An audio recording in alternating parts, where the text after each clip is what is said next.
But to be honest, I feel the best when I push when I don't feel the best, if that makes sense. My habits like really got challenged. Like I'm gonna look at pictures of myself, I'm like, oh my God, what the fuck are you looking like? What would you say to these guys, like even yourself as well? It's like you're building a business, you're shooting for success, there's a ton of work. What does like being in incredible shape actually give you? Sure. Tell him, my man. Yeah. Legend. Good to see you. Yeah, good to see you. Good to see you in real life, you know? Yeah. No, it's been cool, man. I appreciate the meetup here right now. Yeah. A lot of value, you know. So half the podcast is already answered, you know. Cool, but we'll just dig into that. Yeah, cool. But yeah, now we're dealing, you know, with a lot of entrepreneurs and business owners. So you're obviously a successful one yourself. Thanks. So I always like to start the podcast. You know, what is your definition of peak performance, like a high performing individual? I mean, for me, I just think it's being able to do what you need to do no matter what. I think a lot of people, they focus on how they feel. And if I only did stuff based on how I feel, I mean, I wouldn't be doing any work right now. Like, I don't feel the best because of that concussion.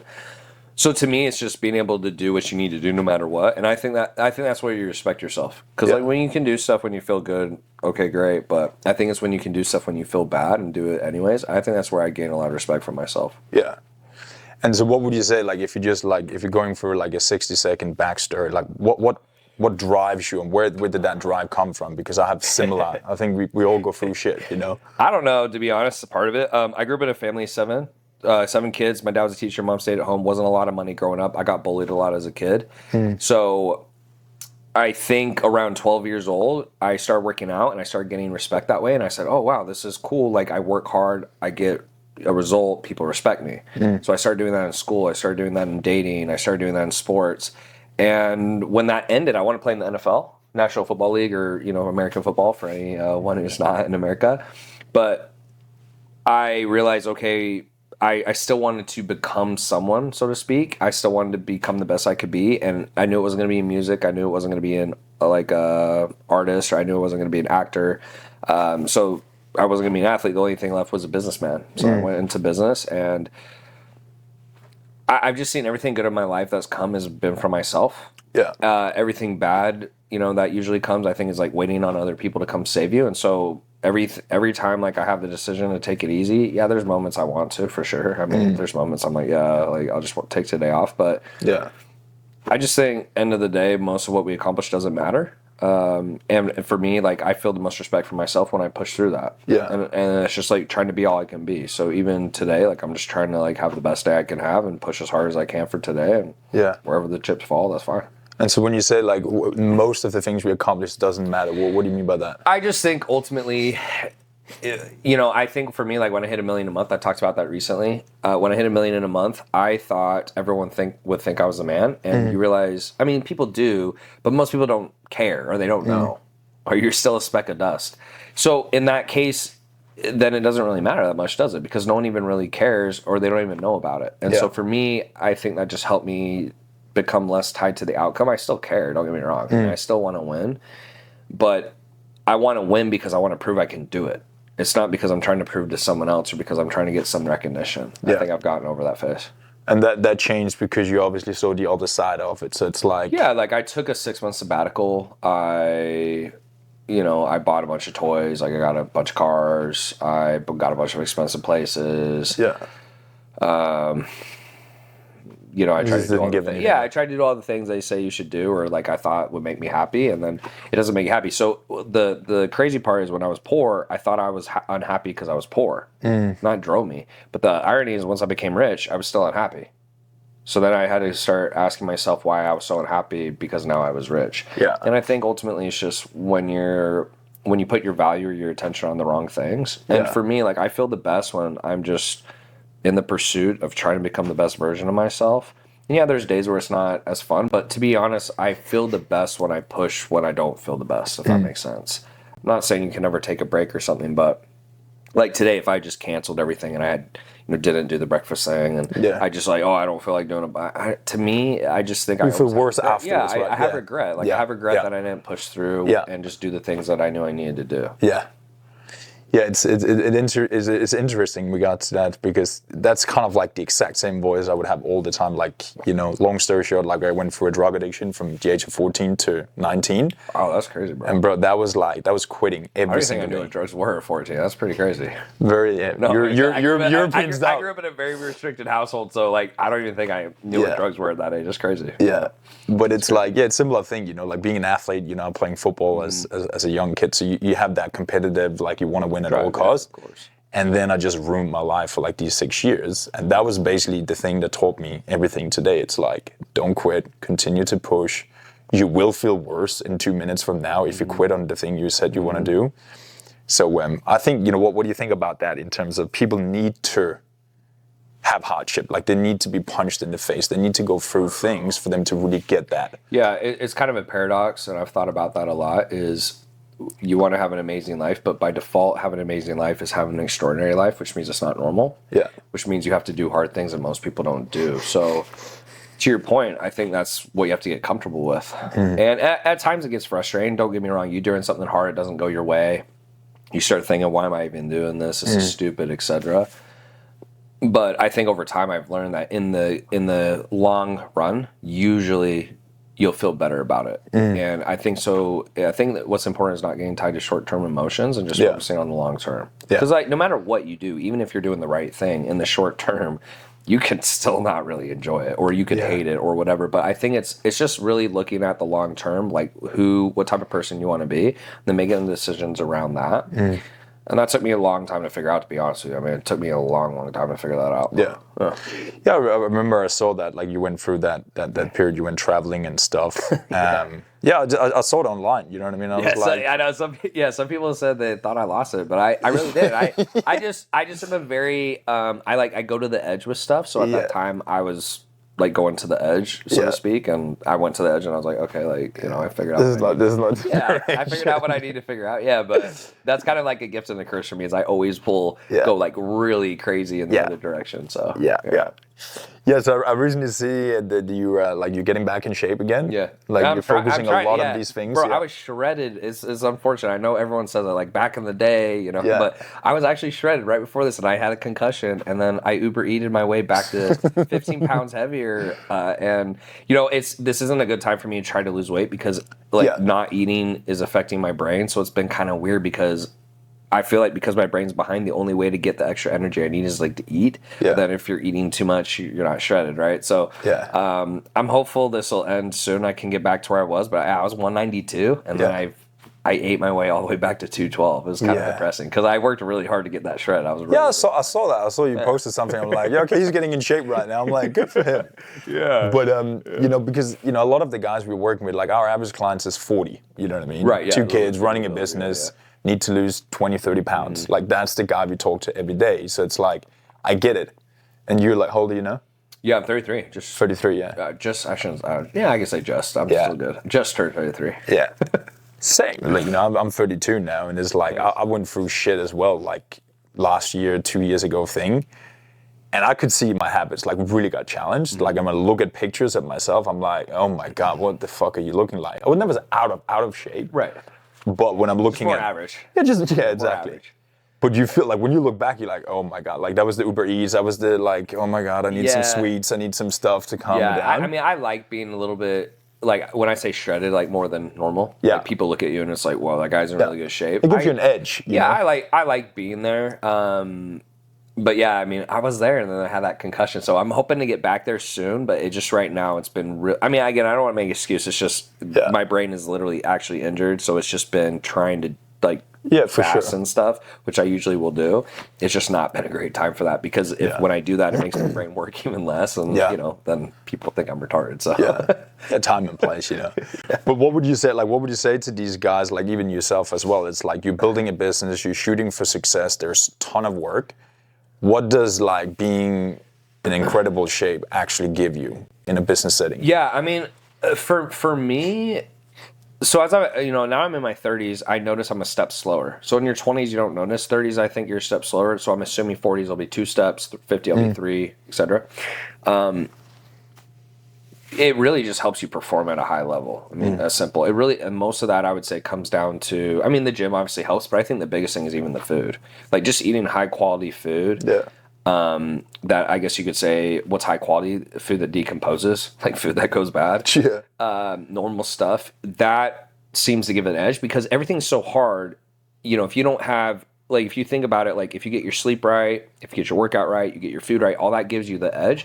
If you miss any of that stuff, it's a negative thing. So for example, if you don't get enough sleep and then you eat like trash, it's like two negatives against you. So for me, just being in better shape now, or trying to strive for that, you just feel better, you think better, you have more clarity, stuff like that. When I eat bad, or let's say I drink alcohol or something, it's definitely affecting me. Like you can, in my 20s, I did not notice at all, but in your 30s, you can definitely tell it's not good for you. Just even if there's no science stuff out there, you can tell certain things like it's not good for you. Like you don't feel the same the next day. Yeah. So I think it's just good in terms of performance. I mean, your performance suffers when you don't try to stay healthy. And there's a lot of guys out there. I think the average person is so used to feeling like shit that becomes their normal one. So they don't even realize how bad they feel, or they don't realize how good they could feel if they were in shape. Yeah. Yeah, it's crazy, but yeah, you're right. Like people get used to it. Because even for me, like right now, like I would consider myself out of shape. Like I'm probably above average still compared to the normal person, which is crazy to me. But that's how most people walk around. Is like they're just in very like poor shape. Yeah. Yeah. In America, in particular, like bro, you go in Vegas, like half of the people are like healthy food. I'm like, what? Yeah, no, I grew up in Texas too, so like in the South, like there's a lot of Southern food and stuff. So it's it's crazy like how many people are out of shape now. I think the number statistics are crazy. I think it's over 50% of people. I don't know if it's 50%, but it's like it's very high. It's crazy. Very high. It's in your face all the time. You know. So what would you say like beside for now? What would you say like it's a key routine for you? Just like optimal without like because there's the whole thing. You know, Alex, as you know as well, like it's very big on. Fuck routines, fuck, you know, you see his diet and his no food. Fun, bro. I'm just I'm like, God damn, you know. Yeah, but, I love it, but he's kind of like no fun sometimes. But I would say like an average day when things are normal, like I'll try to go to sleep and I get at least 8 hours of sleep. Right now, what's crazy is that the reason I know I'm messed up is I'm sleeping 12 hours. Right. So I'll go to sleep and 12 hours later I'm waking up. That's not normal. But I'll get up, I'll go to the gym immediately. Usually if I get to go as long as I want, I enjoy the gym. That's very therapeutic for me. So I'll do about an hour and a half of lifting, maybe 2 hours if I'm going slow. But usually an hour and a half and then 45 minutes of cardio. I love that. I do the Stairmaster. So I get, to me, that really helps keep me lean too, doing that extra cardio. And then I usually do a push-pull legs routine. Yeah. You don't have to do that. I just have found that's been the best for me. I was, brought on the full body per day. But the thing I didn't like about that is the full body per day is not a lot of sets. So I felt like I was taking so many sets to warm up and then didn't really seem as effective. Yeah. But that's what I do. Then I'll come back. Usually, before I had the concussion, I'll usually do quite a bit of red light. So I'll do red light, 5+ times a week. What do you feel like? What do you feel from that? I mean, it just makes me feel better. It's a red light sauna, so you get the heat plus the red light. I like it. I mean, from what I've seen in the studies, they say it's better than a regular sauna. Who knows? But I feel way better, and it's really good for your skin. Like I just feel like my skin's a lot clearer, and looks better. After that, I was doing cold plunge a couple times a week. I have one at my house. Actually, all the water seeped out when I had my concussion. A lot of things happened after that concussion. I couldn't remember. I have no idea what happened, but all the water was gone one day. And I remember making all these noises. Like, why is it making so much noise? Like, it was broken. But I do that a few times a week. I'm not huge. I don't think cold plunge has like, it's like super magical or something, but I do feel really good when I do it. Like if I do sauna and then I jump on the cold plunge, bro, and then I get a shower, I feel amazing. God. Yeah, I feel amazing. It's the best. And then outside of that, that's pretty much it. I think the biggest thing is just I have a private chef, so usually he will cook me the meals I want, and that's a huge benefit because I think probably for the average person, the number one reason they can't eat healthy is all the meal prep. Because if I had to meal prep, it's a nightmare. But when you have someone who meal preps for you, that to me is like worth the cost of me. Yeah, exactly, like I remember when I was young and I told my mom I wanted to be rich. It was so I could get meal prep because you know, like, Don't wanna cook. yeah, 7 kids. My mom would just, you know, she'd have huge pans and she'd be cooking stuff in it. And, but that's my normal routine. Yeah. It's been a little, the difference between now and the concussion is just I haven't been doing as much cardio because I notice now when I go to the gym, if it's too much, it fatigues me too much. I can't mentally think for the day. Right. So I've been doing a lot less cardio. Like I've been trying to like just at least pick up the weights. I usually do like 3 heavy days, 3 like hypertrophy days. I've just been doing all hypertrophy lately because it's just been a lot. But that's my normal routine usually. Yeah. It hasn't been Keeping very it good simple, lately, yeah. but yeah. Fucking hell, yeah. But it's scary, man. Because what happened? She told me briefly. Is he fell off a scooter, I mean, you know, like. yeah. I mean, I don't know. It seemed like a good idea because where I live in Miami, I don't have any cars, so I Uber everywhere. Right. And so, you know, I was like, hey, I pretty much only go to the gym during the week, and you know, because I'm a cheap I was like, oh, this is costing me like $2,000 a month. Like I'll just scooter. I was like, oh, this is brilliant. So I got a scooter and it was good for a while, but they moved the gym, and when they moved the gym, they have these railroad tracks, and when I got to the tracks, it was 5 something in the morning. I probably was still not awake, and in my head, I thought, I'll just go over it. But I probably should have gotten off. And then I woke up in the hospital. I don't remember anything. So I either The fuck? Oh, so you were out? Yeah, I was a cold. Yeah, Wow. They thought I was dead. Yeah, I remember a girl found me. She just she was laughing. I was like, what did I look like? She's like, I thought you were dead. But in Miami, it would make sense because there's a lot of partying out there. So they probably thought like I had a Just crazy drunk, bender. So what happens with you? Like ambulance and then. Yeah, like I don't remember any of it, but I got picked up in an ambulance, went to the hospital. They called her. Like she showed up. I was in a full neck brace. Oh it my was god, crazy, bro. Yeah. Fucking hell, that's scary. Like anything in the head is scary. Yeah, and you know, I don't remember anything, and they said I was being super belligerent and stuff like that. But again, it's like okay. So they showed me a few videos, and then they're pretty funny because I don't remember them. So it was like seeing it for the first time. But yeah, I don't recommend it. It wasn't worth it. For people, if you have money, like it's not worth to get on a scooter. My family was saying that they're like, dude, like there's really no point of you being on a scooter like at all for any reason. So I'm Uber from that one. Uber. Yeah, and like I'd have cars. The things people ask like, why don't you have cars? But I'm not against cars. It's just one, I don't really care that much. But two, it's just where I live in Miami. It's just not. It's pointless. Yeah. If you get a car, it is less convenient than getting an Uber. Yeah. Which to me makes no sense. The whole point of having a car is convenience. Yeah, if exactly. It's less convenient. I just don't want to have it. Yeah. So. Yeah, crazy. Yeah. So you've been in business now for how long? Yeah, I think this is year 7. Like actual like making money, like technically you could say 9 years, but actually making money like 7, And that's what like the online, like when you started, 7 years. Yeah, so like and the 9 years was just the first years I didn't make any money, so I was trying, but I was completely failing. And you're doing fitness first, like your door-to-door sales, and then fitness. Yeah, I started an online fitness business. I made $1,000 the first year, $1,000 the second year, and then the third year I did $1 million. A year. But the whole year, bro. Yeah, that's what I tell people too, because I just didn't know. I just didn't know anything about business. No one in my family had ever done it, and I just thought the way you got rich is like, oh yeah, like grow your following, post your link in your bio, and people buy. Yeah, that's literally. I was so naive. Right. And then when I finally started making money, I was like, oh, so like you just have to like reach out, get them on a call, and I was actually upset when I made that money because it was such a simple switch. I'm like, so I just went through 2 years of hell for this, for this little tweak, but it was a silver lining because during those 2 years, I was during door-to-door sales, I was being a server. It really gave me a lot of resiliency. So I think when I finally figured out what to do, I was ready. I had all the skills. I had built a lot of characteristics and beliefs. We talked about that earlier, and I was ready to be successful. So yeah. I think there's something to be said with that. You know what I mean? Like as I told you, like I was on your program back in 2017. You know what I mean? That's crazy. I can't even remember that far back. That's crazy. 18. I'm not kidding. I was still living in Australia. Even without a concussion, I don't think I could go that far. Yeah. But I had your brother on as a coach. You know what I mean? Crazy. But it's like those are the OG days. Those are like beginner days. Yeah.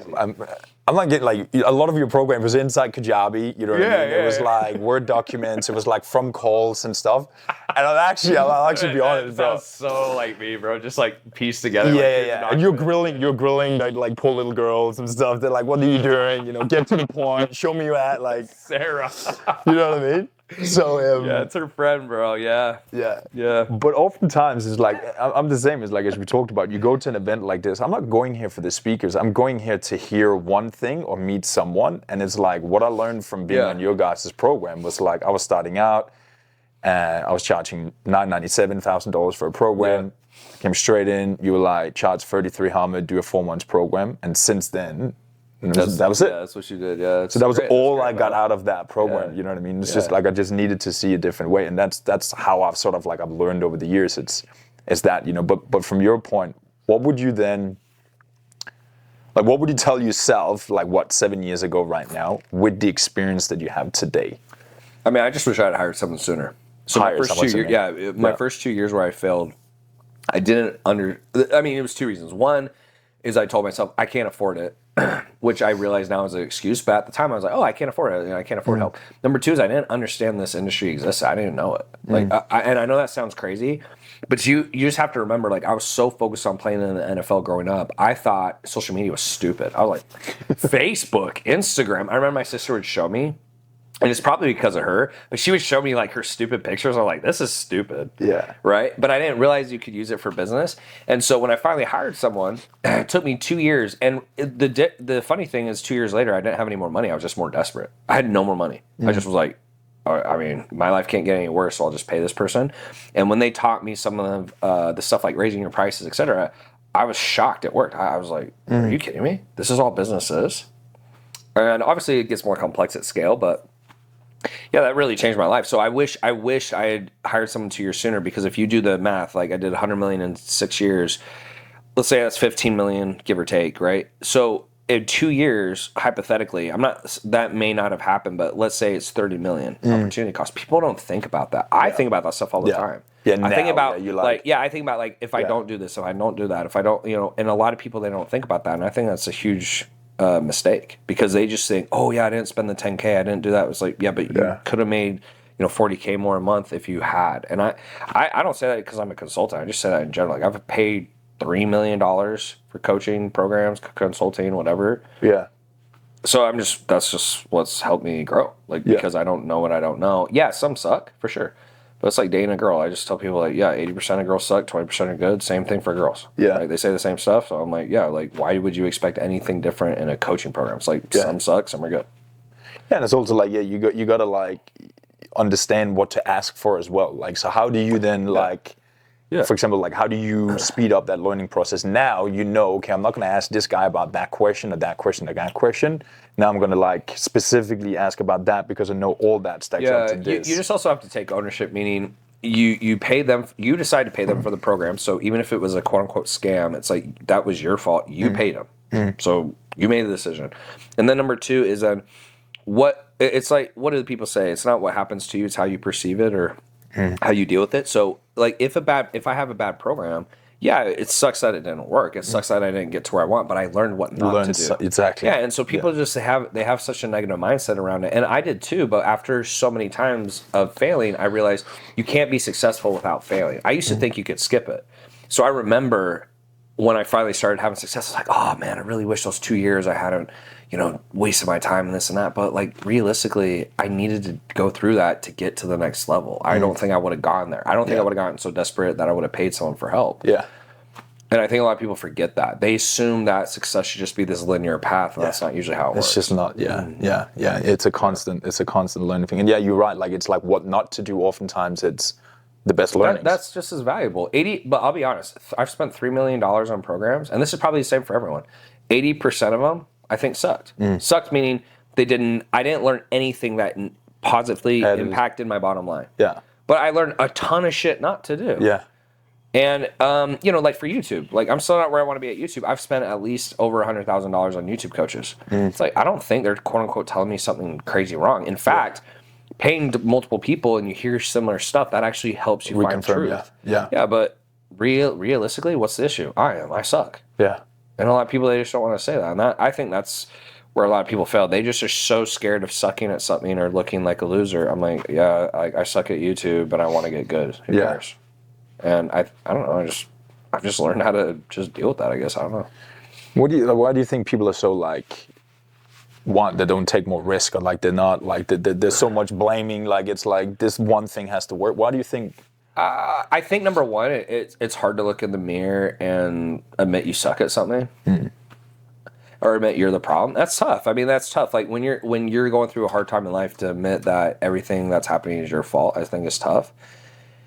Number two is people fear judgment, which makes no sense. But the reason they fear judgment is they think it matters what they do. They think they think that hitting a certain goal or not hitting a certain goal defines them. It doesn't really matter. I think to be honest, like if we didn't have money, think of how pointless all the stuff we're doing is. Like because even business, like it's all built around money. Yeah. I think about that all the time. If there was no such thing as money and we just had like barter system or something, would we even be doing this? I don't know. To be honest, like it probably wouldn't even make any sense. So I think when you start realizing that, I don't know, for me, like I just realized a lot of what's happening in life is just rules made up by humans that don't really know maybe the right thing, and they're all just guessing.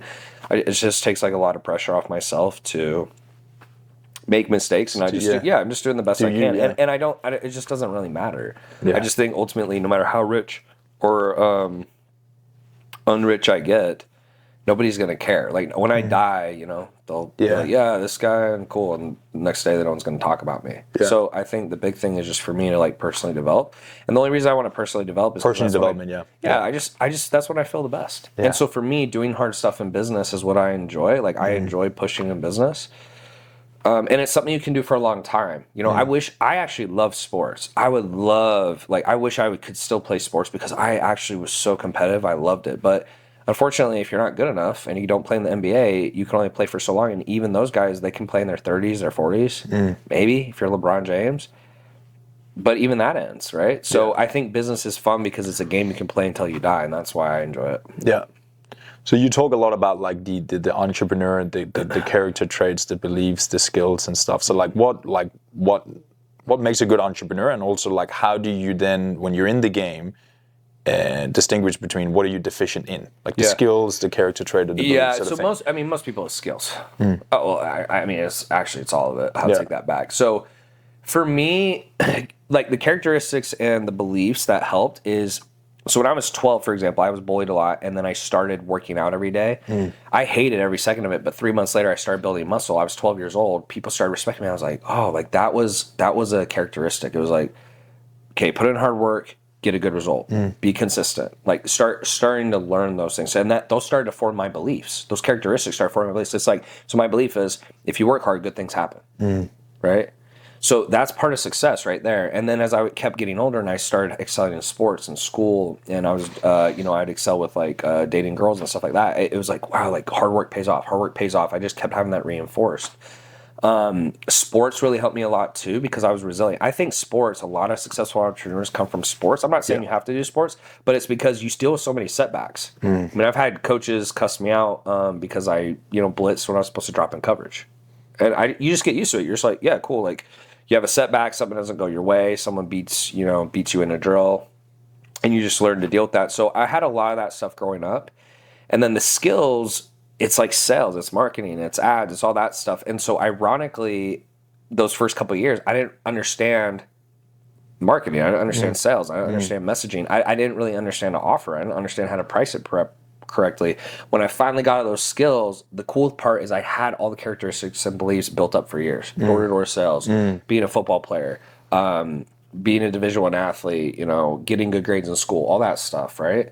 So I had that. Most people don't have either. Like the average person, they're very mentally soft. Like they can't deal with any hardship or any pushback or anything bad happening, and they have very low skills. So the best clients I have usually they have characteristics and beliefs, they just don't have the proper strategy. The worst clients, they usually don't have any of it. They're struggling all the way around. Like they know they want a better life, but they haven't really done the prerequisites to deserve it. And that's usually what I see. Yeah. Sport is huge. I think that's where you're like, because it's so like everybody's young when they start sport. Yeah. I mean, sports was good too because again, the more work I would put in, the thing for me as a young kid is I just remember the more work I put in, I would get more out of it. And I kept seeing that in school. I kept seeing that in sports. It doesn't always work that way all the time, right? Like, so business isn't going the right way. You're putting in a lot of work. Yeah. So I've been in business 7 years. There's been times for sure where I'm putting in way more work than I'm getting out of it. Right? Way more work. But it teaches you like how to push through because like life is like up and down. I think a lot of people, they've never had to go through anything hard. Like I was a kid, my dad didn't give me any money. I had kids who got a lot of money, so that their parents are stealing that lesson from. They're not teaching them you know, life is all on you. It's like what you do with it. They're like, oh, don't worry. Like whenever things go bad, like you can run to mom and dad. I think that would have been a huge detriment to me as a kid. Yeah. He wouldn't have learned that. Yeah, my dad's like, yeah, you want a car? Get one. Yeah. You want to go on a date? Pay for it. He's like, you want to go to college? Get a scholarship. That really helps me go, man, my parents, you know, they can't save me. I think a lot of kids, they don't learn that. So luckily, I think because of my child, and something I want to credit my dad with is my dad's the hardest working person I've ever met. What does he do? I mean, he was a teacher. He still is. Right. He loves it. He loves it. But the thing is, he was a teacher full time, but then he had full time jobs that were part time, but they were full time. So he would work all the time because as a teacher, you know, we have 7 kids. He doesn't make a lot. So he'd make more money. I think he made about twice his salary from the part time jobs. He would do power washing, mowing the lawns, like very untraditional. He's not a business guy. Yeah. But my dad could work harder than anyone I knew. But I thought that was normal. So seeing my dad work, I thought that was just normal. And then I got older and I realized, oh, my dad's a freak. But then I had become a freak in a good way where I could outwork people. Like my work ethic is like second to none. I can outwork pretty much anybody. Yeah. You know, I'm sure there's people out there who can match it, but there's no one out there like I would say that works harder than I do. Yeah. I don't think so. What are you telling yourself during these days there? Is it just like that voice, like don't quit, dude? Like just good things will come, like yeah, I mean, dude, for me, I've really tried a lot of different paths. I feel the best when I'm pushing. I wish I didn't sometimes. Like I'll say that to my girl. Like I just, because like if I could just go to a steakhouse and like have a steak and like smoke a huge cigar and like get a couple of drinks, I wish. But like, and I do to an extent. Don't get me wrong. Like if I've worked really hard, but then I'm like, all right, like what's the next thing? Yeah. Yeah. It's a hot one, dude. Yeah. I just feel better when I'm doing that. And it's because I've seen the other side of the coin too. Yeah. So I'm not saying this from lack of experience. Like I've tried both sides. I took a 6-month sabbatical. I traveled the world. You know, I did the cars, the girls, like I did all that stuff. And I'm not saying, like, as a man, I think it's important to understand, like, those things are still quote unquote fun to a certain degree. But it's not like the way of life you want to go down, in my opinion. I think I feel better for whatever reason. You can call it God, you can call it religion, you can call it intuition, whatever. But I just feel better when I push. Yeah. When I'm trying to help people, when I'm trying to be all I can be, I feel better. Yeah. So it doesn't really matter to me what that feeling is as much. Like I don't care so much about understanding every little thing like I used to. I don't care so much if it's like, oh, is that God? Is that this? Is that? But for me, I just feel better, so I just do it. And if I felt better doing the other stuff, you bet your ass I'd be doing that. Yeah. You know? Yeah, I don't know with you. It's like, you know, you go through different stages in the business and stuff where you like, you know, you just want to get to this level because you think this level, not about the money, but you think this level will give you a different headspace. Now you got a team in place. Now you're thinking and feeling a different way. Like I was talking to a friend of mine. He exited 2 tech companies. He's from Israel. Israel's big on that stuff. Oh, huge. Yeah. He's like 49. He's come up with his new book right now. And we sat down and had dinner in Bali. And I was like, when does it stop? Like when did you actually feel relaxed? He was like, dude, never. Like is when you exited, that's when it stops. He said, we raised all this money. You know, you were happy for 2 minutes. And then you had to go and perform. I wish it wasn't like that. I don't know if it's again, like, because I'm only myself, so it's hard. I can't live multiple lives. Yeah. Like, do you feel that? Do you feel relaxed? Have you like, okay, now I actually feel at peace, but I want to push for the next level, but it's no longer for a grind or a lack of, or I don't know, bro. I mean, so when you say like feel at peace, I don't know. I don't even know what that feeling is. Yeah, you know like, I mean? For me, I don't know if I quote unquote feel at peace because I think like when I don't feel like I'm pushing, I don't feel good. Yeah. I think I feel more at peace with there's not really a point or no amount of money is going to get me there. But I think I do. I have some issues with how the world works, let's say. So meaning, you know, just random examples. It's just like, for example, why can't I be content with a goal? That bothers me. Or why do guys think completely differently than girls? Like that bothers me. Like, and it's, you know, there's nothing to say or do. It's just like, it is what it is. But there's certain things about how the world works that bother me. But I just think I've gotten okay with the fact that's just how things are. Or maybe I don't know why. And I just do it. So for me, I wish maybe that I was wired different, but I'm not. And because I'm wired this way, I'm just like, hey, like, I feel my best when I do these types of activities. I'm going to do those activities, and I'm not going to judge myself. And it is what it is. And I think most people agree. That's the thing. That kind of makes me feel a little better. Is I think most people agree. Like they say similar things. Like most people agree. Like discipline's good. Most people agree doing hard things is good. Most people agree being healthy is good. Like you know what I mean. So I think whether it's good or not, I think it just comes down to like how you feel about certain things. But that's given me a little peace and clarity. Like. I think sometimes what bothers me is people get like really deep, and I'm like, how can you possibly know that? Like, and they're like, oh, like I feel this, and you know, God said this to me, and like, I think that kind of stuff can bother me. But for me, like, I've just tried to like really simplify stuff where if something makes me feel good, I'll do it, and if something doesn't make me feel good, I won't do it, and that's just usually is leading you to what I find is like. Being disciplined, being honest, like kind of all the basics that we know as kids, where we're told as kids, but then like practicing as an adult, you know, it's just like make the right choice. And I think something that was really hard for me and hopefully can help some of the young men is like when you make a ton of money and you can basically do whatever you want, I think like the point is like learning some restraint, which is a little annoying because you're like, I make all this money so I can do whatever I want, but then as you do whatever you want, you don't feel as good. At least it was for me. Like I don't feel good just like doing whatever I want, so to speak. Yeah, off purpose. I wish I did. I mean, that'd be great, but I just don't. Yeah, it's an interesting one, you know, because it's like all of us on planet Earth, we live on an economic planet. It's like they're striving for some sort of like freedom, you know. So it's like. To wrap around the money part, what have you learned the most from being broke to going to a certain level to going to like money doesn't matter anymore? Like kind of like, you know what I mean? Like my mom said this to me the other day. She said, you know, sweetie, why are you pushing so hard? You know, can't you just retire already? I was like, I mean, yeah. But you know, being broke, the biggest thing I learned from being broke, I thought that I wasn't happy because I was broke. And I think there's some truth to that. Like, I think it has some level of like, you know, finances you need to be happy. But when I finally had all the finances, I still didn't feel happy. And I think for me too, you know, people can really obsess with that. I don't think I'm that obsessed with quote unquote being happy, so to speak.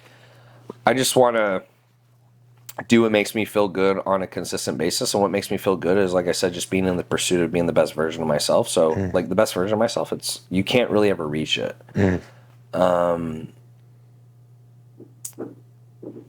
Like the more success you have, I think the more you realize it doesn't really matter. So for me, the goal has shifted from, you know, hey, make as much money as possible to just becoming the best version of myself. And yeah, you want to make money and do all those things, but what did you hope it would give you at that time? That when you were grinding, when you were like shooting for that 1 million a month? I just want to prove, to be honest, I just want to prove I could do it. When I saw, so the guy who inspired me was Billie Jean. I actually posted about this, and we didn't talk at all. I've talked to him a few times, but when I saw his ad, and to be honest, it wasn't like coming from a disrespectful place. I just remember looking at him and thinking, wow, this guy is so average, and he's killing it. Yeah. And I remember feeling, what the F is wrong with me? Yeah. Like, why, if he can do it, I got to be able to do it, right? It wasn't coming from like a negative place. No. I had no hate for him. I just, you know, I remember thinking like, come on. Yeah. And so I thought like that he was doing $1 million a month. That's what he said in his ad. And I remember I was like, I can do $1 million a month. And so I just had that goal to like, I wanted to hit it to prove that, I guess probably prove my worth. Right. I think that's probably part of what drives every, you know, super successful guy to a degree. Is like they're trying to prove something. Yeah. And I got there and then nobody cared. And that really shocked me. I was like, yeah, you know, like no one really does care. Yeah. And that kind of surprised me and took me down a dark path for a while. But who did you want to prove wrong there or right? I just think it's because I was bullied a lot as a kid, to be honest. Yeah. Like when I was a kid, I was a nice kid. And I'm not saying that in a douchey way. Just I was a really nice kid. Yeah. Like I grew up very religious, conservative. I had 2 older sisters. I didn't know a single cuss word when I was like 12 years old. I was a nice kid. And, you know, I would go to school and people would make fun of me for no reason. Like absolutely no reason. Like I would sit there like this. I would just sit there. And that bothered me. So I think it was just my way. I actually got to take that back. What happened was as I started lifting weights, I was 12 years old. and I started getting girls and I started doing well in school, all of a sudden all the bullies stopped. And it was kind of like, all right, motherfuckers, like, you can say whatever you want, but I got a better girlfriend than you, I'm in better shape than you, and I'm better at school than you. And I remember they couldn't really say anything to it. Because I would say that to them. I was like, yeah, but I'm on the A team and you're on the B team, so you suck. And they would kind of shut up. And so I think probably, I don't think too deep about my childhood, but that probably just works into adulthood a little bit. Yeah. And I mean, men, that they use all the time, like status, like that's what men do. I mean, they're like, yeah, but like I make more money than you, my wife's hotter than you, etc. So I mean, part of that probably is played into it. But as I get older, you realize that game doesn't really matter. But I don't feel good just sitting around doing nothing. So then it takes me back to the same place where it's like, okay, now it's a personal development game. You know, if I'm honest. Like, if I find a better path where I feel better, I'll do it. Yeah. Like, I guarantee you. I really have it, and I think sometimes I get a little annoyed. Like, I've said this to my girl. I get a little annoyed with how life is sometimes. Yeah. I get, like I said, I get annoyed how guys think and how girls think. It's completely different. I get annoyed how someone decided to make up money. Like, why? I get annoyed how no one really knows like what's going to happen after this life. Like, everyone argues about it, but no one really knows. And so I've just gotten okay with some of that, I guess. I don't know all the rules of life or why we're here, etc., but I got okay with it, and so I just try to like follow my intuition of what I feel best at, and I'm okay with it. But a lot of it has bothered me for a long time. But I just think after a while, you have to you'll drive yourself mad. Yeah, exactly. You're trying to figure everything out. You can't always know everything. So I remember I think it was Tony Robbins, like maybe 6 months ago. I was hearing on a live podcast thing. He was like, before it was all about this big vision and big mission, and like we're gonna go out there and do all these things. And then after he's done it, now it's just like, I just want to help people. So I feel like a lot of people, they go this full circle back to just completely basic after they've done a lot of these things that they think it is about. Yeah. I mean, I'm sure as I get older, like every 5 years, I have a little different viewpoint on life. But yeah, I think the hard part as a human is you're brought into this world, you have to make certain money, you have to do certain things, and so you think like going after those things will make a difference, and then when it doesn't, you're kind of, it takes you back, well, what's the point then? Yeah. And I was down that path for a few years, but I just got okay with it, and I definitely don't know the point, but I just try to do what makes me feel the best, and when I feel the best, not even, it's like pride in myself. I have pride when I do my best to try to help people. I have pride when I go to the gym or I do the things I'm supposed to do.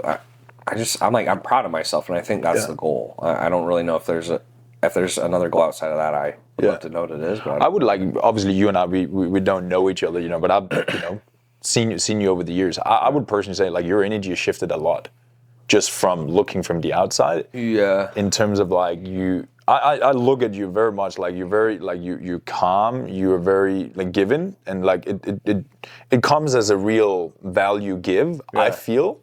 Especially lately on your YouTube stuff and stuff. Yeah, we're trying. I think sometimes I get the comment where people are like, "Oh, I thought you're gonna be way more rude or something, or like a d-bag." I'm like, "Oh, that's unfortunate." But that just shows like I got work to do on my content to try to make it there. But yeah, I mean, I think I just shifted from like, "Hey, I'm gonna make all this money and I'm gonna like prove I'm the man," and then realizing no one really cares to.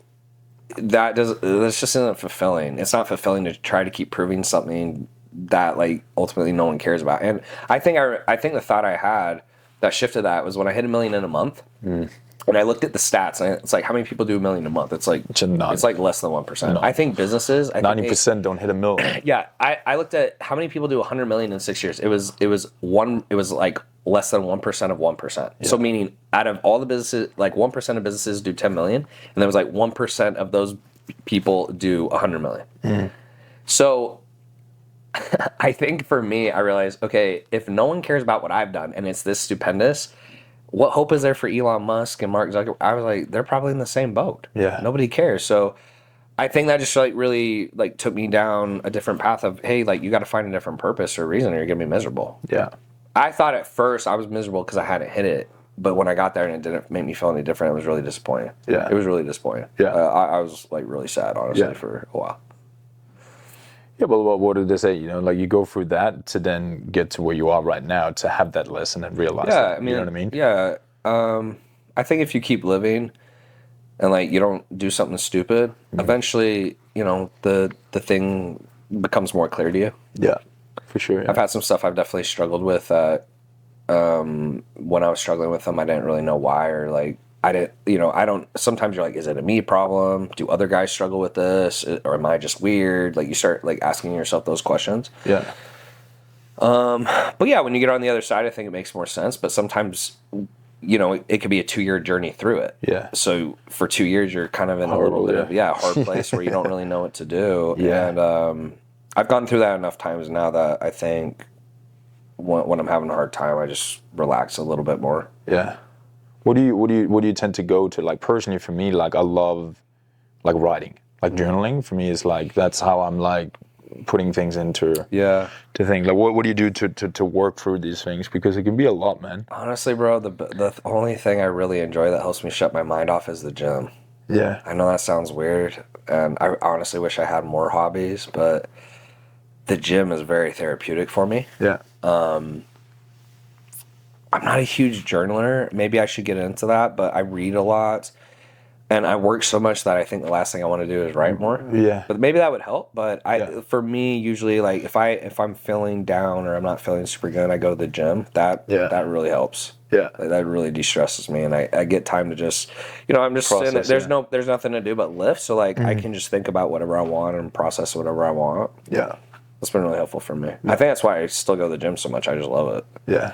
Yeah, it is just like a place where you're completely present, Mm-hmm. Yeah. I get it a lot as well, like dinners, good people and a view. I don't know, that moment for me is always like I'm completely present. I would say dinner too, yeah. So if I'm having a good conversation with people, love that. That's definitely one of the best moments too. Yeah, 100%. Yeah. No, it's good. It's good. I want to wrap up around like some tactical stuff. So obviously you're working with, a lot of business owners and stuff, so, if we are looking at, you work with a lot of guys in the fitness and the health space. You're starting from scratch right now and you had 90 days and you had it to build it on a trajectory to hit $1 million, 7-figure business. Okay. You have money to spend. Okay. But you're starting by yourself. What would literally be, the offer, the how you would want to convert and how you want to attract these people and how would you run that? So let's start at like just the tactical things around that and then maybe the tactical things around actually building a sustainable business around that number. And this is like fitness business, right? Yeah, let's say that. Okay, so I mean, I'll just tell you my journey. There could be better ways, but this way worked for me. So I know you said they have money, but let's just assume they don't, because I think most people don't. Mm-hmm. I started just reaching out to my likes, comments, followers on social media. So at the time, I don't have it anymore. I don't know why I got rid of it. It's so stupid, but it was Tanner Chidester Fitness. I just started saying, hey, John, like, what's your fitness goal? Just all my followers. And I was shocked at how many people replied, and I turned those people into a sales call, closed them. That was my initial money. So I was like, okay, game on. Like as soon as I had a couple $1,000s for ads, I was good. So from there, actually what I started doing is I needed more leads, right? I was making, a little bit of money. I started doing IG shoutouts. This was years ago. I want to do IG shoutouts now, but I actually did IG shoutouts. So I would go to pages and pay them, and then they would say, hey, follow at tanner.chidester, whatever. And they'd follow me, and then I would like engage with those people. I pretty much did that. I would say you could do that until around 20 grand. At 20 grand, I got a account manager or like a VA or like a success director. Like he worked with the clients, and then I started hiring VAs that would do the outreach. Right. I kept scaling with paid spend, but at that point I shifted to the ads. It's only because IG shoutouts, like there's a lot of volume, a lot of trash would come in with it. So I started running ads, and I had one success manager who worked with the clients, and then I had 2 setters that would outreach and then respond to the messages. And that took me, to be honest with you, that took me all the way to 100,000 a month. But that's back in when? 2017? That was, like 2017 or something. Yeah. Would you do the same thing today, or what would you do today? To be honest, what I would do today is if you don't have any money, you can do the cold DMs, but then once you make a little bit of that cash, start doing boosted posts. I've seen this work super well for fitness people. So let's say on a boosted post, you spend $1,000. You usually get a follower for $1 to $2. So let's say you get 500 followers. You outreach to every single follower, 30% respond, 10% of those responses book a call. So you get 150 responses, 15 people book a sales call, close a few of them, you're in business. Then rinse and repeat that. I actually have fitness clients now doing like 150,000 a month only from boosted posts. And what did they spend on ads? Like on boost? Nothing. Hardly nothing. Like to make 150 grand, they spent 30. Yeah. Right, which is kind of crazy. Yeah. Outside of boosted posts, I would just do retargeting DM ads. So like if you're doing boosted posts and you're getting these followers, some are going to comment or follow you and engage, and you can reach out to them. But everyone else, I would do a retargeting DM ad. That's really all you need to get to, I would say, to 100,000 a month. And then at 100,000 a month, you'd have 2 setters, a success manager. Maybe you have a couple more. You'd have like 2 success managers or something like that. But you can do $100,000 a month or $1 million a year business with 4 to 6 employees, absolute max. I know that sounds kind of simplistic. It's hard, right? It's hard to do sales calls. It's hard, to run consistent ads and like all that stuff. But the process is actually very straightforward. Yeah. It's just, it's difficult, but it's straightforward. It's like digging a hole with a shovel. Right? Yeah. Yeah. And then what would be the offer you would have around that? So you would book them in on a sales call. What would you sell them? Like, what would be the price point? And then so I mean, you can sell at any price point above $1,500, but the sweet spot for me was $3,200 for 4 months. I've had clients who sell at $4,000, $5,000. I have some clients who sell at $1,500, $2,000. $3,200 for 4 months is where I find the sweet spot. And if you know price objection handling, I can go through that if you want. But if you can price objection handle that well, then it doesn't really matter if they don't have $3,200 because you can lower the price, right? And so I tell my sales team, like, hey, this is the lowest amount you can go. Do not go lower than that. But anything above that, you can sling it, right? And we have certain rules and parameters around that. What do you feel most people don't buy in like a setting like that? Like, so they're, it's a fitness client out of shape. What do you see is the number one objection? Like, the actually is the real objection for why they they usually say price, but because they just think it's too much. I mean, period. They just think it's too much. So a big thing that I used to do with fitness is I think like right now what I've seen is really hot is like menopause, PCOS. You just need a mechanism, right? Veganism, whatever. Me at the time, I said how to eat whatever you want without sabotaging results. All I was doing was teaching if it fits your macros, but I said it in a way that they were like, wow, this is different. And when I said that, the other thing that really helped me sell at 3,200 months, and this is probably really good for everyone listening, is I would say, hey, you can hire, an in-person trainer, right? You can hire a like Beachbody or P90X type program, but the in-person trainer doesn't want to teach you anything because if he does, you're not going to keep getting results. Like, you're going to get the results and then you're going to fire him, right? They want you to keep showing up to the gym. If you do P90X, they give the same program to everyone. So a big thing that I sold him, I was like, not only are you going to eat and learn how to eat and train the way you want for the rest of your life, but you're never going to have to hire another coach again. So do you want to pay $3,200 once, or do you want to pay $50 a month for the rest of your life? And I would still get re-signs, but that is really what got people bought in, because I go, oh, this guy's going to teach me everything I need to do for $3,200. So they would pay. Yeah. But it's just really getting that perception across. So I can go into as much detail as you want in whatever category you want, but like the biggest thing is it either needs to have a USP, so unique selling proposition. So if you're selling a regular fitness program, what about your program makes you unique? Is it you do veganism? Is it, like I said, you do PCOS, you do menopause, whatever? Yeah. Hormone therapy, whatever. You need to have a unique mechanism. If you just say, I'll help you lose 15 to 20 pounds like every other personal trainer, it's not going to work. Yeah. That's really it, though. I mean, like right now, I think having a fitness offer is really profitable, especially if you can get boosted posts and DM ads down. Yeah.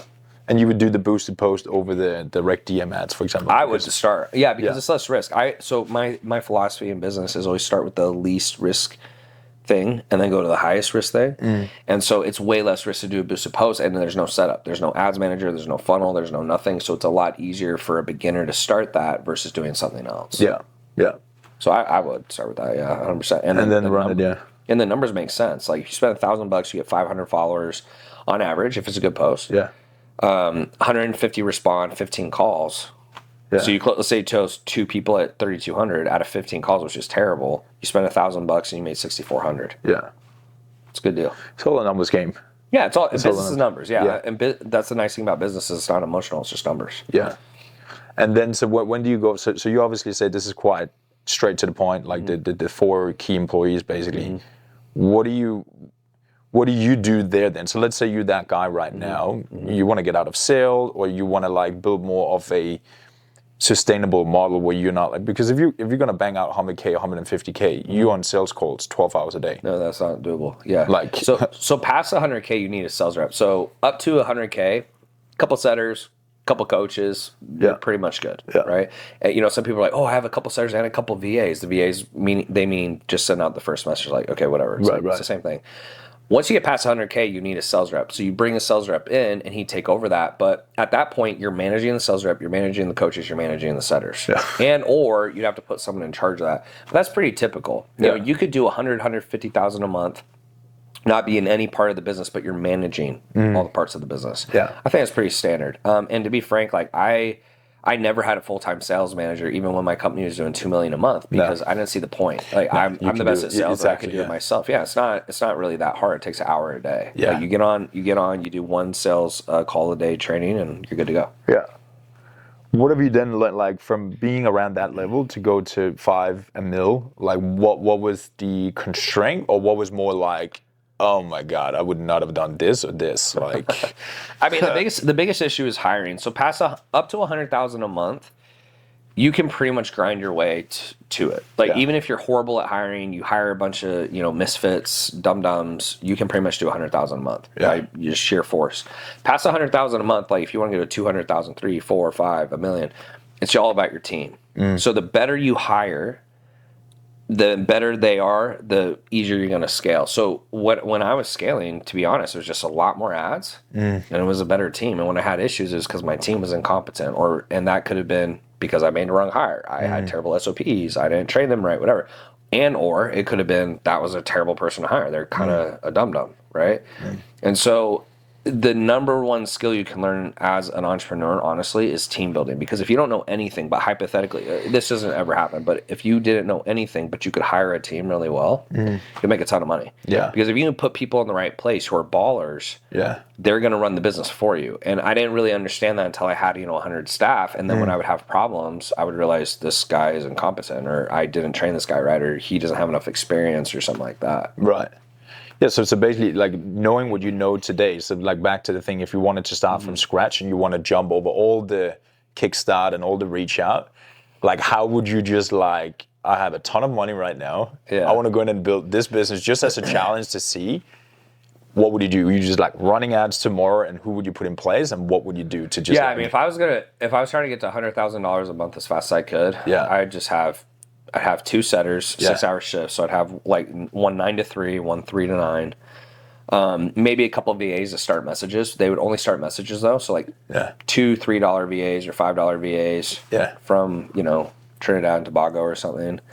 I'd have 1 or 2 consultants, or like coaches, you should say. And then I would just spend as much on ads as I could, as fast as I could. And like realistically, to do 100,000 a month, you're probably looking at 20 or 30 grand on ads. So you're spending $700 to $1,000 a day. And then I'd push them to DMs. I'd push them to DMs. I'd have conversations with them. I'd have a funnel set up on the back end. So if they went through and watched the VSL and booked a call. But that's all you really need to do. I mean, it's not like, again, what's hard is, it's not a hard process. It's just, okay, like, did you hire good setters? Did you hire a good coach? Are you running the right ads? Like, it's all the little stuff. And I always explain to people, like, business is like digging a hole with a shovel. It's very straightforward what to do. It's just difficult to, like, dig the hole, right? Like, you still got to put time and energy into it. And a lot of people, like, they're, like, digging a hole with a toothpick. Like, that's the analogy, I'll say. So it's crazy, dude. It's like, I literally, like, 2 years ago, like, I did like you're doing, you're trying a bunch of different things, fucking did the webinar, did all of the other things, you out here and trying to figure like what is the thing that is missing. But it's like the more you do that, the more you realize exactly what you're saying. It's like simple scales, fancy fails. The other thing is just how good the offer is. So a lot of times people will drive themselves nuts, like, man, I can't scale this, I have a really hard time. It's like, okay, because it's not that good of an offer. The better an offer is, the more unique it is. Right, so ChatGPT, there's not a lot of competition right now.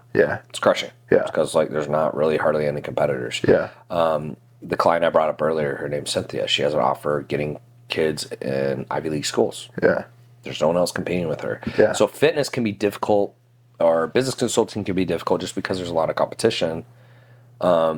And like, there's nothing you can really do other than change the offer. That's something else I've seen, right? It's just, if you have a better offer, it's just easier to sell. And then if you mix that with good marketing and salesmanship and all that stuff, it's even, like, it goes hyperbolic. How would you dissect, so let's say you're analyzing a business right now and everything, stacks up, and you go in and look at the sales process, how would you determine if it's the price, if it's the offer, if it's the salesperson, if it's something in the script that needs to be changed? Like, there can be multiple things, but what's the fastest way to say, no, don't worry about all this. There, you need to focus. Yeah, I mean, so the price doesn't matter because I just say the highest price I can. If you price drop correctly, I'll say, hey, the price of the program is $1 million. It doesn't matter. They're going to say no, and then I just work down my proper objection, right? So, like, I can go through that objection if you want, but, like, it's just how I handle the price objections. Trying to do that. Like, so if I say, hey, the price of the program is $1 million. They're like, oh, it's too expensive. I'm like, totally get it. Is there anything besides the price, or is it just price? Just the price. Got it. So if we figure out the price you're in, yeah, cool. What's your cash on hand? So the reason I need to know cash on hand is if you think about it, if you're trying to get as much money from each person as possible, the only way you could do that, honestly, is you'd have to know how much money they have. So the thing with sales reps that drives me nuts, like, well, what price should I say? It's like, who cares? Yeah. If they say no, find out how much money they have. So let's say in this case, a person like, oh, I only have $100,000. It's like, okay, cool. So typically the price of the program, this is what I said next. Typically the price of the program, and let's say you work through that. They actually have to have 100,000, meaning you have their income, their savings, like all that. Like I'll ask. If they won't tell me, like I will not move the call forward. I'm like, I have to know or I can't help you. If you don't want help, let's just wrap the call up. Yeah. Because I can't sell them. Let's say in this case, you're like, oh, I have 100 grand. And I said it was $1 million. So then what I'll say is, remember, I know it's the lowest price I can go. So let's say in this case, the owner says, hey, you guys can sell anything over 50K, right? So I say, hey, so typically the price of the program is $1 million. Obviously that's not going to make financial sense for you. You only have 100,000. So I'm down to work something out for you. But before I do, I just want to make sure that you can move forward today. The reason I say that is because if you drop the price and they don't say they'll move forward, they're just going to say they need to think about it. So they're like, okay, yeah. And I go, okay, cool. So based on your situation, here's what I think we can do. Let's have you put down the 100 grand. You come in, you don't tell anyone that we give you a discount. You work really hard. We'll call it a day. And does that sound fair enough? And then what happens is they feel like they got a deal. You got some money. The owner, like it's over the price point the owner said, and then you take that money, you put it back into ads, and then you get the people who can pay $1 million or whatever it is.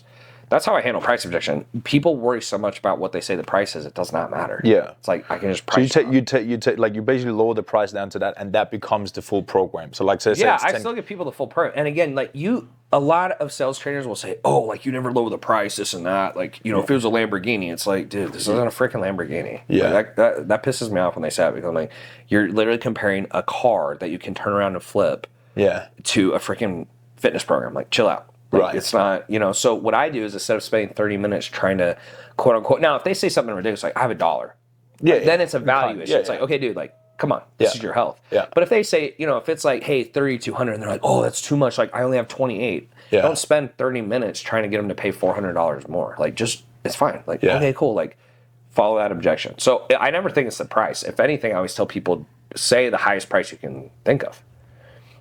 The next thing is then, I have a structure I follow with the sales script. So if I hear a call, I can tell if the sales rep's not good. So remember, like if you hire people and you get a 7 and then you try to coach him to a 10, that's probably good. If you get a 3 and then you coach him and he's still a 7, he still sucks. Yeah. And so a lot of sales reps just aren't that good. Yeah. There has to be a certain structure to the call. So for me, it's like intro, pre-frame, discovery. Then I do a summary. Summary is like, okay, so just to be clear, like this is what you need. If we can do that, you're gonna move forward. Great. Then I do what I call the 3 pillars. That's the 4th thing. After the 3 pillars, I do brief overview of the program. Then I do certainty. How much do you show in that brief overview? I just basically list explain. It's almost like what I did today earlier. I just say, here's the things you get, because people just need to have a conception of what it is. They don't need to know every little thing. And then I'll create certainty. So I'm like, now you've heard anything, where do you think it is? If they say, oh, it's amazing, I'll move forward with the price. If they're like, it sounds pretty good, like they're obviously not sold. Yeah. So I have to raise their certainty, and then I'll drop the price. And then the 4 objections you get is price, spouse, time, or I need to think about it, belief. That's it. Yeah. So to me, like sales is pretty simple. It's just a lot of people, I think they overcomplicate. Yeah, there's different styles and different sales trainers, but to me, it's all the same stuff. You just have to figure out whose style you like and then go with it. And for me, like when I bring people in, I'm like, these are the 7 frameworks you need to follow. So the call, here's how you handle these objections. Your guy didn't do it. He needs to either do it or you need to get someone new. Yeah. So to me, it's like pretty simple. Yeah. Yeah, bro. It's like, sometimes you like, you give, it converts, you give it to another person, then you're like, oh my God, we need to change something, but it's actually the person. You know what I mean? It's the rep. Like usually in business, what I've found is that like think about it, you're doing everything for the first time. So now if I started a new business, I know exactly what I'm looking for. I know how to hire. I know how to go through the process. The first time I didn't. And when you're in pain and you need to hire, usually you're hiring too fast. You don't have proper SOPs. There's a lot of stuff you're doing wrong. So yeah, like I used to think, oh, I'm a bad leader because I can't get this person to perform. Yeah. But if we take a basketball example and you're a basketball coach and that guy's a 1 out of 10, and then you have a 10 out of 10 athlete and you show him how to do the same thing and the 1 out of 10 still sucks, you're not going to think, oh, I'm a terrible coach. Yeah. You're saying he sucks. Yeah. But in business, people drive themselves nuts. It's like you hired the wrong person. Yeah. That person is not as good as you think they are. Yeah. They need to be better, which just means you have to wait longer. You have to hire later. You have to be more patient. You have to get more applications. And a lot of people don't want to do that. Yeah. It's the same discipline. But think about dating. Like, I think hiring teams like dating. Like, would you just marry any girl? No. So why would you just hire any person to your position? Yeah. But people are like, oh, yeah, it's complete. It's like, it's the same thing. Yeah. You just got to be more, like, strict. You got to have higher, like, values, qualifications. Higher standards, yeah. Higher standards, yeah. And I think for the entrepreneur in the beginning, it's like they have less value over themselves. You know what I mean? So they think like, oh my God, I got to find a new one. Like, how much am I offering that person? So it comes from a security standpoint. And some people in the beginning of business, you don't have a lot of money. So, you hire who's good enough. But then the business is 3 times the size. That person now needs to be replaced. And a lot of people, they don't do that. They're just like, oh, yeah, this person was great. Let's move them into a higher level position. They're not good enough to do that position. They were good enough to do this position at this revenue level. Yeah. And that just took me a long time to understand. But your business is ultimately only as good as your team. So if you lower your standards for your team, then your standards have now been lowered for the business. Yeah. People get upset about that. But if I value hard work, proactivity, sincere candor, whatever, and I get a guy who does not value those things, he values time off. He values, it's like, it's people think that's not an issue. It's like, it is an issue. Because when push comes to shove, he will make a different decision than you would make. Which means the business will not get the result you're looking for. So you would be like quite like cut through with that. Like they have to be aligned, even though they do different roles and stuff. Yeah. And if you look at the best entrepreneurs, like let's take 2 of the richest guys in the world, Elon Musk and Jeff Bezos. Do you get any idea that those guys are not cutthroat? Those guys seem so crazy cutthroat to me. And people are like, well, freak out. It's like, they know what it takes to win. So if you either do it or you don't. I don't think you have to be an a-hole, but I think you have to have very unrelenting standards. And if people don't hit it, they can't come in your business. Straight out, Period. What would you do in that situation? That you're like, fuck, I still need this guy? Or like, oh my God, it's going to be a headache to replace that over time? Like, what would you do in that? Like, you just calculate it a little bit? You just calculate what you want to do. Either you cut them right then and you handle it. That sometimes is the right decision. Or you just go, hey, this guy is not going to be here long term. But I cannot afford to lose this person right now, so I'm just going to deal with it. You got to make the call. Usually, if you can handle it, getting rid of them sooner than later is better. For sure. Like I've never kept someone on longer where I thought, oh wow, that was really a great idea. I only did it because there was no more time in the day. Like we didn't have anyone else who could take it. I would have to take it. I'm like, I can't do that right now. So we're just gonna have to leave them in. But it's always it's a value issue. That's why knowing your values is so important, and you embody those, because people will watch you and either they get on board or they're not on board and you get rid of them. And that's okay. I think bad advice I was told early in business was, Tanner, you're too strict, man. Not everyone's like you. Not everyone thinks the way you do. You got to be more tolerant. And I did that, and my business got worse. I'm thinking, why would I want to be tolerant? Like, if you don't think the way I think, bye. The reason I am where I am is because I think differently. Why would I want to think like you? So people who use that as a bad thing or a negative, it's just, you have to be relentless with your standards. I think that was one of the biggest mistakes I made. 100, in my business. So what have you learned, like keeping that and then still be like an evolving leader and like getting more out of your team right now? What have you learned there? Like ultimately, when I think about the people I respect, I think about why I respect them. They're usually, they're either super honest or they work super hard or they're super like whatever, right? So ultimately, it's like, why are they a leader? Because they're setting the standard. They're setting the example. They're doing stuff at such a high level. People are like, wow, like that guy is crazy. So to me, it's just more about becoming a better version of myself and becoming someone that people will want to follow, and that will attract me the right people.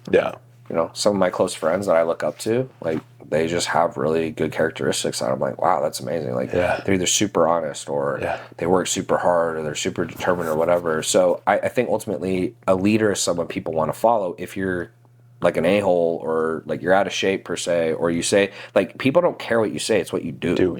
So you guys say whatever you want, but it's like, oh yeah, you guys should eat healthy all the time, and you're like a roly-poly. That's not gonna work. Yeah. Or vice versa. So I think for me, it's just like actually being the person I say I am. And I think I do a lot of stuff great, but there's some stuff I need to do better for sure. Yeah. And then by doing that, like it attracts the right people. And then it's also easy to get those people to listen to because they see you doing it. So it's like, hey, like, I know this sucks, but I'm doing it. So I need you to do it, or like, you got to go. Yeah. I just don't care as much as I used to, meaning if someone's not a fit, I don't try to make them a fit. Yeah. Yeah. I think that's good. That's a very It's like good you're either a fit or you're not. Yeah. It's like trying to change people doesn't work either. Yeah. In a relationship, or one of my favorite books I mentioned today, Master Your Love, the whole book's about accepting people where they're at. If you don't like where someone's at, like get a new dog.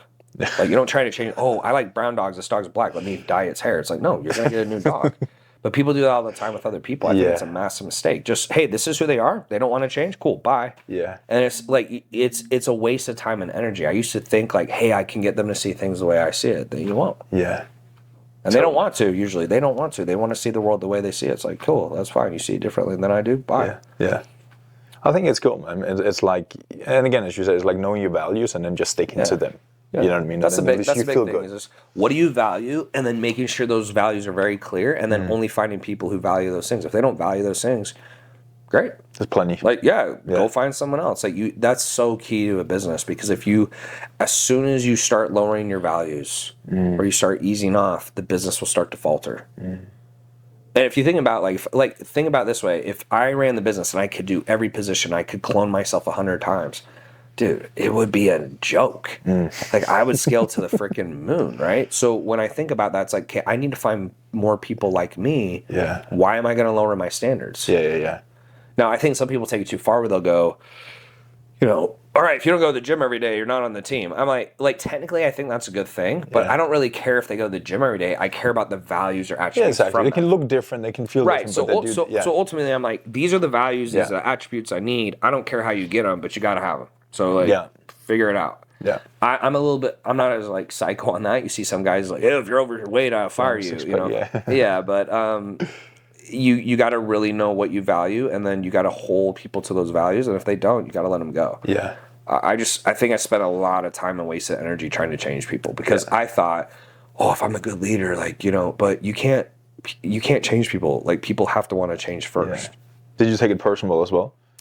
Like team members, even clients like that. Like you took responsibility. I think I thought I wasn't a good leader. Yeah. And I blame myself. But it's just, it's not that I'm not a good leader. It's like I can't hire worth of shit. That's really the truth, Yeah. So over time, I've gotten a lot better at that, realizing the standards are really high. And even seeing my brothers like go through some hiring processes recently, I mean, they would have like 4 or 5 interviews. I'm like, dude, 4 or 5 interviews. Yeah. Right. So there's just levels to the game. And I think a lot of it is just doing more of it, more repetitions. You pay people well, you attract better talent, stuff like that. Yeah. But I just think I would hire people that had no business being hired, and I regret it. But it is what it is. You live and you move on. And it's what sucks too is it's your reputation. So someone comes into your business, and let's say they work with one of your clients and they mess up. Yeah, they're gonna think you're a piece of shit. Exactly. Yeah. And so that's the thing you have to decide is like, can this person? Do you want that there? When no one's looking, will this person represent me? And there's some people I hired that, like looking back, such bad hires, but I think I overlooked it or I let stuff go because I'm like, oh, I got to be more tolerant. I got to be, and it's like, I don't think you should be more tolerant at all. I think you should be less tolerant. Yeah. So. Love it, dude. Love it. Want to wrap up around this one. So we talked about a lot about life and the business and stuff. You've been through many different phases. So how would you coach yourself now on just having a more optimized, happy, and fulfilled life? You mentioned a lot about like being on purpose in work, but like just being, just maybe 1, 2, or 3 key principles that you just like, this is what I would just tell myself and operate by. Yeah, so I think the first thing is, you're the sum of, what do they say, the 5 people you're around. Find someone you aspire to be like and try to be friends with them. And if they don't want to be friends with you, then that means you need to become someone they want to be friends with. I have some pretty high level friends. People are like, how are you friends with them? And I was like, they wanted to meet me. Yeah. Why they want to meet you? Because I did something extraordinary. They thought. Yeah. Right? I think that's number 1. Number 2 is like be more tied to the inputs than the outputs. The outputs is the goal or result. I'm just tied to my inputs. Did I go to the gym 6 days this week? Did I show up when I said I would? Did I show up to all my calls? Like that's the big thing about feeling happiness or fulfillment. It's not what happens, because you can do all the right things and stuff could still go south. Like that just is how life works sometimes. But if you do all the right proper inputs, I think there's a lot less regret and a lot less anxiety or sadness or whatever you want to put out there. So that's number 2. And then number 3, it sounds cliche, but I just think you just got to outwork people. I don't know where my intelligence level is compared to the average person. I like to think I'm higher than average, but I just have always worked like I'm a dumb person. Yeah. And the reason I do that is because I just don't want to leave any chance that if I lived another life, let's say there was a clone of me and that guy worked as hard as he possibly could, that guy would get a different outcome than me. Yeah. And I always think about that, and that really helps drive me, because I just want to live my life to the fullest. So whenever I die, my life, if I could see it, if I had worked my hardest, looks exactly the same as how I finish. Yeah. And those would be the big 3 things, I think. Yeah. And, if you need more help, like, again, I don't think you need a million friends or you need to spend a bunch of time. I just think find like 1 or 2 people, be friends with them. Like watching them from afar really pushes me. Yeah. And then, doing the other 2. So. Yeah, exactly. Yeah. Have you? Yeah, you obviously moved from. Where are you from again? Houston. Houston, yeah. So you moved to Miami. So it's like Miami's great. Like the environment's great in the sense of when you move to a rich city, you see a lot of it, so it becomes more normal. Yeah. So that kind of pushes your mind a little bit. Yeah. You can live pretty much anywhere, I think, and make it. But I do think being in cities like if you're in LA or New York or Miami or something like that, you've seen so much wealth. It makes it more normal, and so when it becomes more normal, it's like, oh, it's not that big a deal, made $100,000, oh, it's normal, or whatever, So, but to be honest, like when I moved there at the time, I was just kind of young and dumb, and Houston is like landlocked, and there wasn't any water there, and so I moved to Miami. They had restaurants, they had water, so I actually had life. It was like, wow, there's actually other stuff outside of this suburb, so that was why I moved. No, that's cool, dude. Yeah. No, I appreciate your time. Yeah, and then, for sure. Thanks for having me. How can people find out more about you? So you obviously help business owners like in the fitness space, but general business as well. Yeah, just shoot me a DM on Tanner.Chidester if you have any business questions. Like I have a bunch of free resources. I can send you a link to my free school group, and I mean that's the best way, honestly. Like I have YouTube as well, but usually I just want to have conversations with people, and like that starts with the DM. Yeah, so perfect. We'll add a link into there, and then we'll go from there. Cool. All right, appreciate you. Thanks for having me. Thanks, dude. Yeah.